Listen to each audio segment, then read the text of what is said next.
Hello, hello, hello again. Welcome to another episode of Diary of a Professional. This is Ashley, Lou. and we have our lovely guest here, Brijuan Phillips, who is a therapist who serves the New York and New Jersey community. So, before we even start and go into our topic about singlehood, we're gonna discuss what we're grateful for this week. And Marlu, you want to take that on? Sure. Honestly, today I am grateful for my mama. Mm. Always grateful for her, but you know, when I call, she picks up. Amen. And I just be having adult questions like I had to get my oil changed and the time wasn't working for me. She's like, "Girl, you have an appointment, just show up." And I said, "You right." She saved me 2.5 hours, you know. I was able to be productive and do other things that I needed to do. And, I just appreciate her for, having that adult mind and just, you know, just I grateful can't. for my mama. But like we said, we're reframing the whole adult perspective, right? Yeah. I haven't relinquished, her of her duties yet. So, I hear that. I hear that. yeah. What I am grateful for is heading into a new year, Ooh, as in yes. birthday. My birthday is coming Hmm. up. I'm grateful to experience the 3-5 and see what's in store for me. Yeah, I'm grateful that I'm heading to a new year. I'm blessed and just grateful for that. And see what brings Yeah. on the new year. Yes. I'm similar to you guys. I'm grateful for family and community.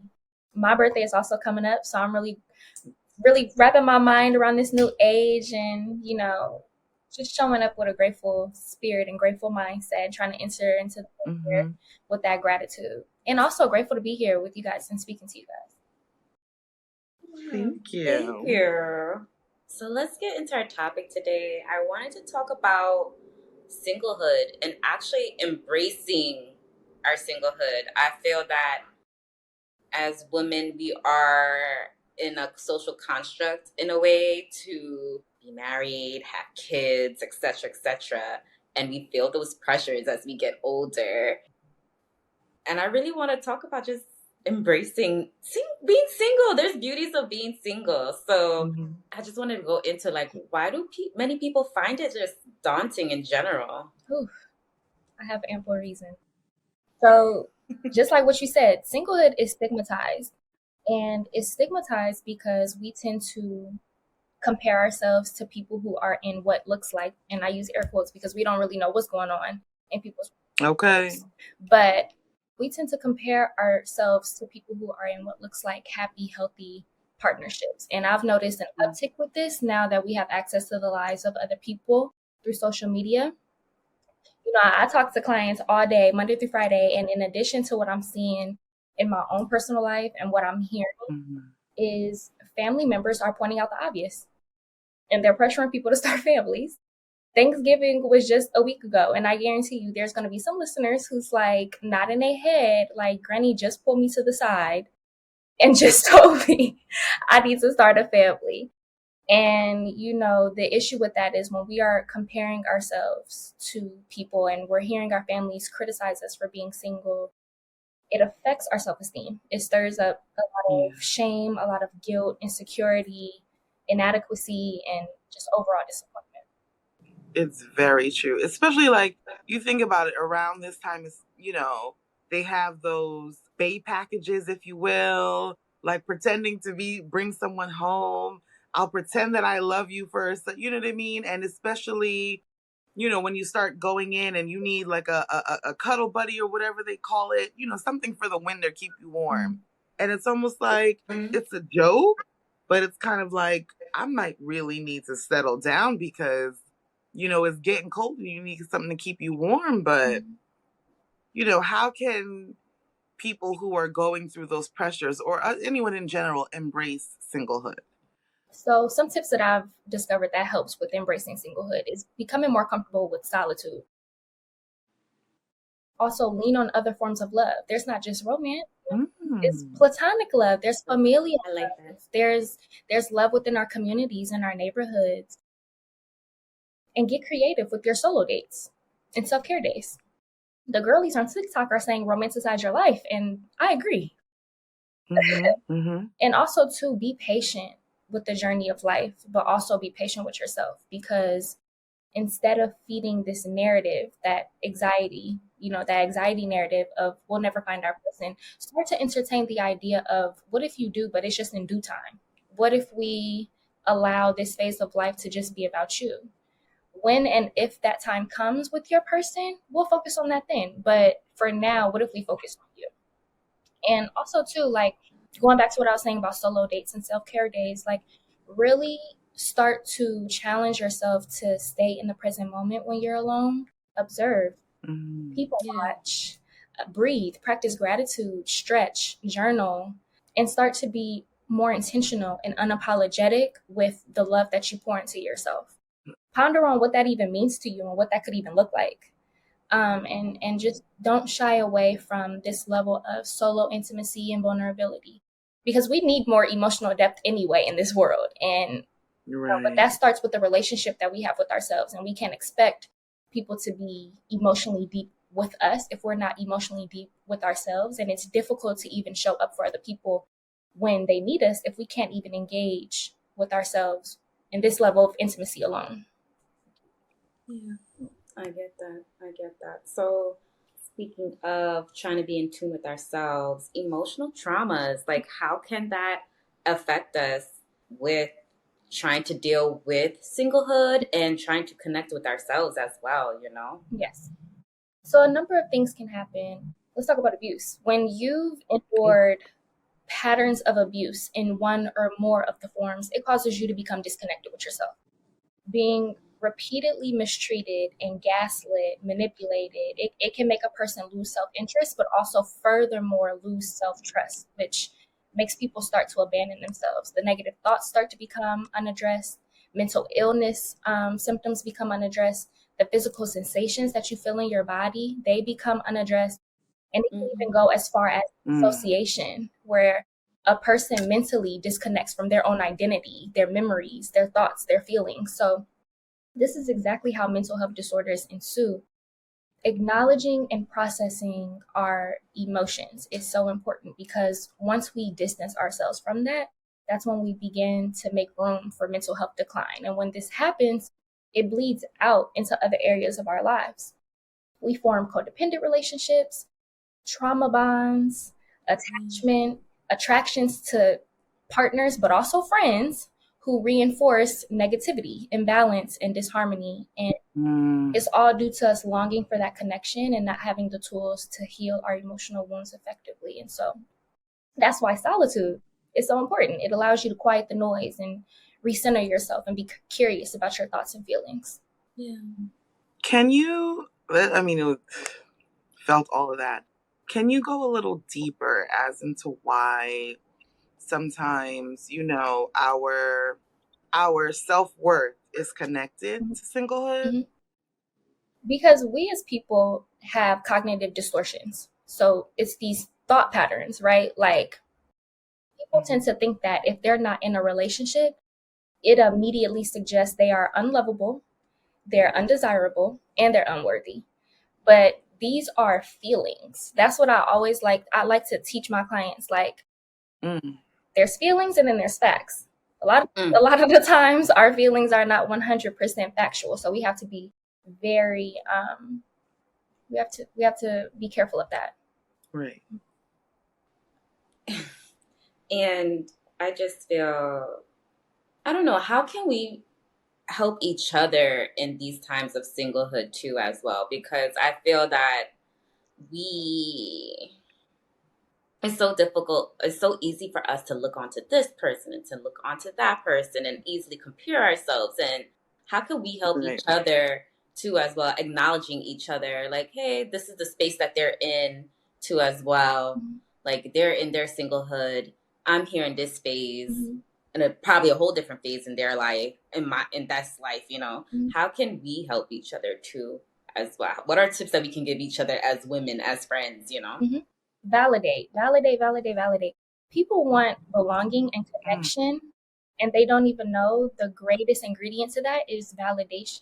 Like when we're talking to each other and we have our community, we have our friendships, we need to start, instead of tearing each other down, pour into me and validate my experience. Mm. Mm. That's what we need to do more of. We need more gentle conversations and validation. Ooh, let's talk about them gentle conversations. Man, I don't know if people really know how to do that or have that, especially for, because I know some people who tie their self worth into their relationship. It is the first thing they lead with. Mhm. It is the first thing they tell you that you're Mhm. lacking, wanting to know why, whether it is family or Mhm. friends. And it's like, it's more to the world than who I'm with, Mhm. Mhm. I'm so much more. or not even acknowledging why you might not be in it or avoiding it. Mhm. Mhm. Mhm. My friend said something amazing to me like a few months ago. Just like how we have relationship goals, what if we had singlehood goals? Ooh. Let's have more of those type of conversations. And we should. Mm-hmm. I feel that speaking for myself, I've learned myself the most while being single. Yes. I've been the most productive Mm-hmm. while being single. Mm-hmm. I've had the most life altering events Mm-hmm. for the good while being single. Mm-hmm. And I'm not sure why those moments are not really embraced as much. It's I feel like sometimes too as well. It's like, why are you single for so long? Sometimes they'll turn into, what are you doing? Are you on the apps? What are you trying to date? Or you why are you single? Why are you just have a date here or have a date here? Mm-hmm. Why not? It's like, why can't I just figure out myself who I am Mm-hmm. until I reach that space where I'm ready to be in a long-term Mm-hmm. relationship. So I felt there were times I was Right. like, even judged, like, why aren't you in a relationship? What happened? What's going on? Mm-hmm. You know? It's the pressure. It's the pressure. And I'm glad that you mentioned, like, singlehood allows you to learn so much more about yourself, because that is true. And it kind of leads me to this question that I often pose to clients, which is, well, since we're here and we're single, right? We single right now. What could your season of singlehood be signaling? Like, as beautiful as a relationship is, singlehood has its advantages as well. What should be in focus right now? Is there anything that's been put off in your life? Improving your finances, starting therapy, processing lessons from past relationships and situationships, taking classes you've always wanted to take, trying new hobbies and interests, just getting to know yourself on a deeper, intimate level and setting those foundations for yourself, whatever they might be. Mm-hmm. Singlehood could be a beautiful and empowering phase of life with the mindset shift. Yeah. Yeah. I I love that. In that vein, can you tell us a little bit about Be Well and the services that are offered? Yes. So I work for a beautiful group practice called Brijuan Psychotherapy. We have offices in New York and in New Jersey. We provide individual therapy, couples therapy, psychiatry, and EMDR.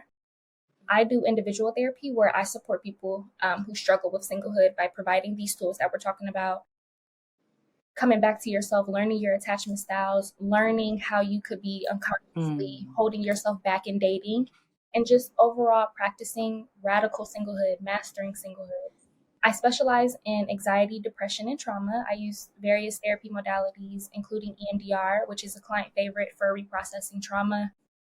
And I help Mm. clients boost their confidence to practice this radical singleness and advocate for themselves and set boundaries and get unstuck. Yeah. I love that. So, Yes. yeah.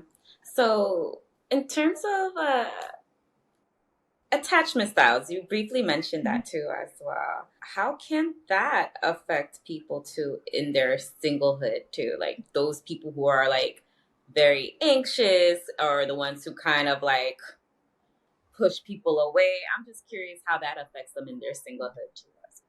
Attachment styles definitely come up. This kind of makes me think about the fears. So I'm gonna run through the fears that often come up with clients that I work with. So fearful of being lonely. This is more so leaning towards the anxious attachment style. They think being alone equates to being lonely, but that's a misconception that I often try to deconstruct, because you don't have to claim loneliness over your life just because you're in solitude.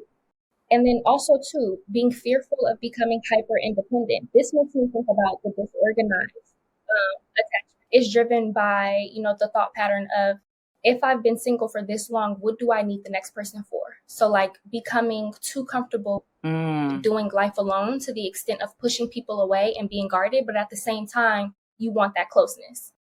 Mm-hmm. And then there's the fear of the unknown. We tend to call off our future once things appear to not be happening according to the timeline that we had in mind. And yes. And lastly, there's this fear of losing mental, emotional, and physical intimacy that you can form with another person. So I feel like anxious, avoidant, and disorganized attachment all is kind of like intertwined in all of that. Yeah.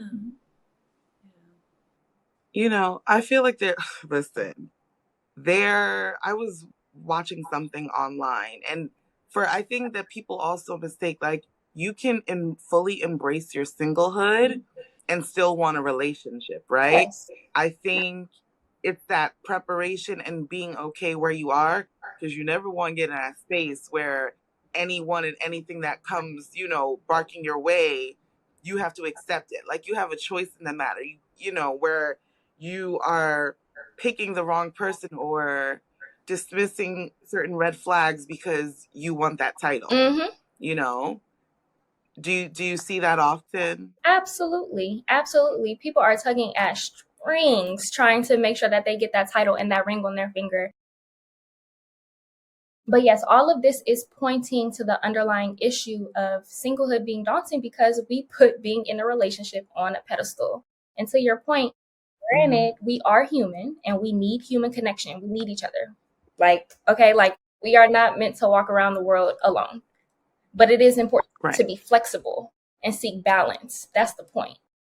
Because some of these things are out of our control, right? Like we have different phases in life. Sometimes we're going to be alone. Sometimes we're going to have our person. Sometimes it's different phases, but we have to build up that stamina to be accepting to it and seek that balance.